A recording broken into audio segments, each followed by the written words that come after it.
Someone reaches out a hand and says, "Hi, I'm Sarah." You shake it, you smile, you say, "Nice to meet you." And in the half second between her name leaving her mouth and your reply leaving yours, it is gone. Completely gone. You panic a little, you stall. You say, "So how do you two know each other?" just to avoid using a name you no longer have. And quietly, you decide the same thing you always decide, that you are just bad with names. You are not bad with names.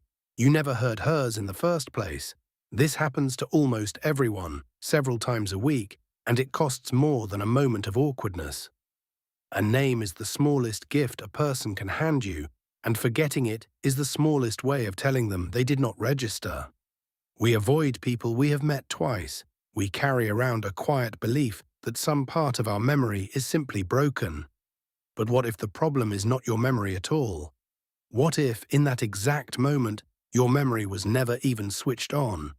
To find out what really happened to Sarah's name, you have to know that a memory is not one thing. It is a journey through 3 doors. First, encoding, actually taking the information in.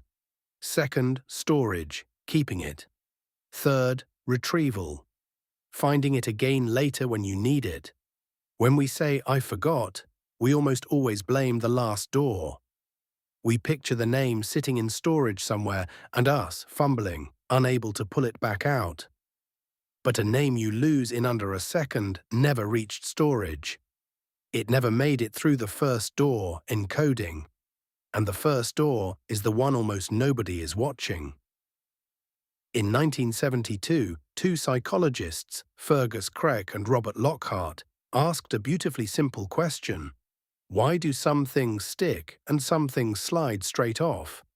Their answer changed how we understand memory. It is not about how hard you try to remember. It is about how deeply you process the thing in the first place.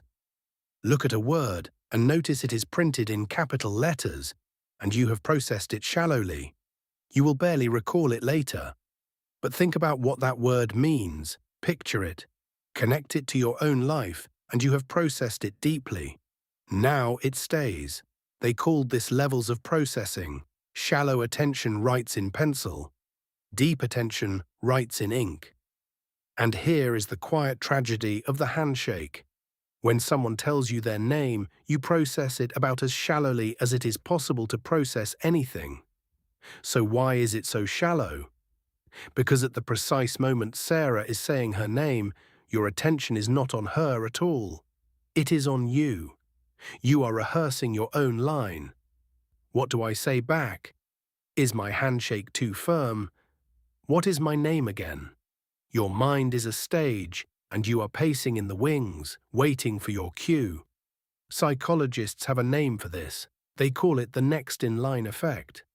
Back in 1973, a researcher named Marvin Brenner sat people in a circle and had each one read a word out loud, around and around. Afterwards, he tested what they remembered. And there was a perfect blind spot. People could barely recall the word spoken just before their own turn.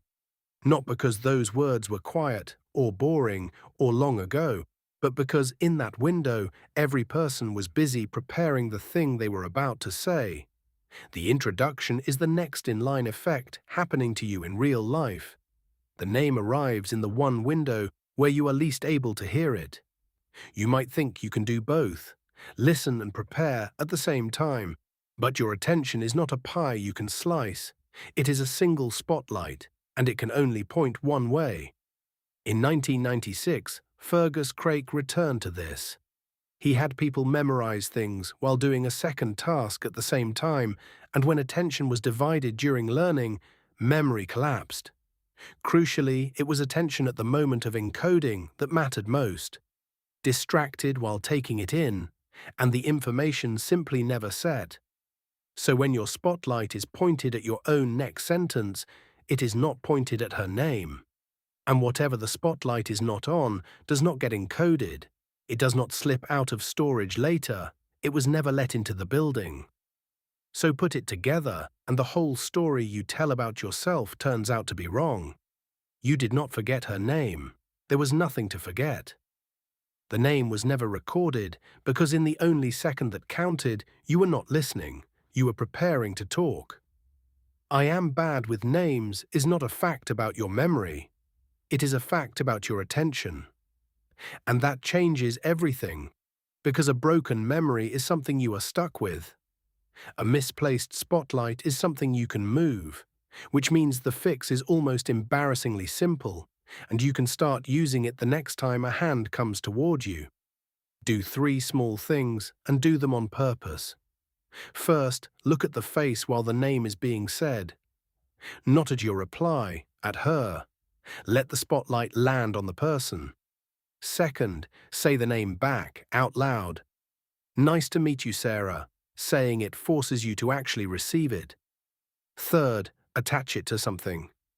Sarah has kind eyes. Sarah like your aunt. Sarah standing by the window. A name floating alone slides off. A name tied to a face, and a thought goes deep.